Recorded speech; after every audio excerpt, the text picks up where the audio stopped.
ఈజీగా చేస్తే వేరుశనగతో టమాటా వేసుకోండి.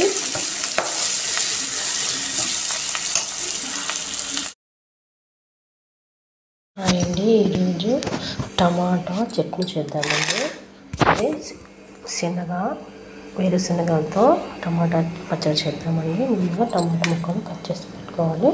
అలాగే వేరుశనగలను పొడి చేసి పెట్టుకోవాలండి. తర్వాత స్టవ్ ఆన్ చేసి బాండి పెట్టుకుంటాము. ఉల్లిపాయకు ఆయిల్ వేద్దాము.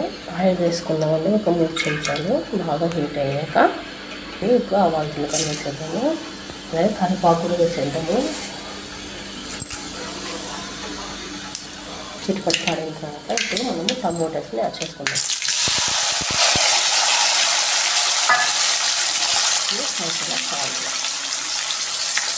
బాగా కలుపుకున్నాము. ఇది బాగా మగ్గాలి. బాగా మగ్గిన తర్వాత మనం నెక్స్ట్ ఇంగ్రీడియంట్స్ యాడ్ చేసుకుందాం. మనకు దీంట్లో కొద్దిగా పసుపు వేద్దాం.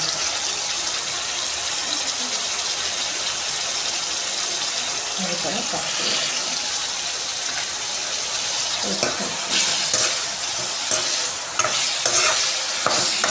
చాలా టేస్టీగా ఉంటుందండి. వచ్చేసి బాగా మగ్గుతున్నాము. నెక్స్ట్ దించుకున్నాము. ఇంకా ఇంగ్రీడియంట్స్ యాడ్ చేద్దాము. దించుకున్నాము. సరిపడా కారం వేద్దాము.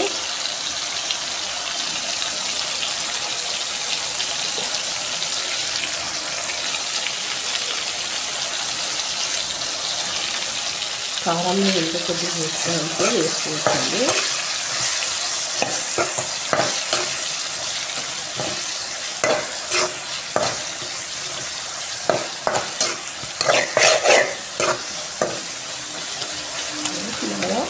కొద్దిగా మంచిగా బాగా కారాన్ని కచ్చపచ్చగా చేసుకోకండి. వెల్లుల్లి రెబ్బలు యాడ్ చేద్దామండి.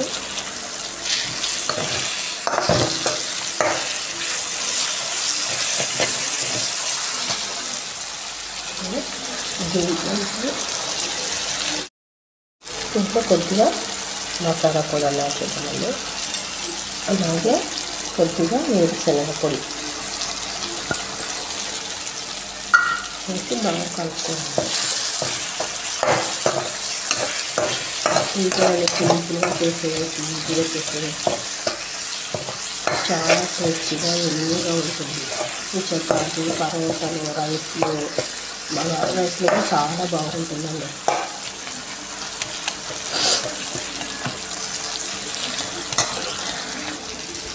చివరిగా కొత్తిమీర కలిపిస్తుంటే మన టమాటా వేరుశనగతో టమాటా వేసి రెడీ అవుతుందండి.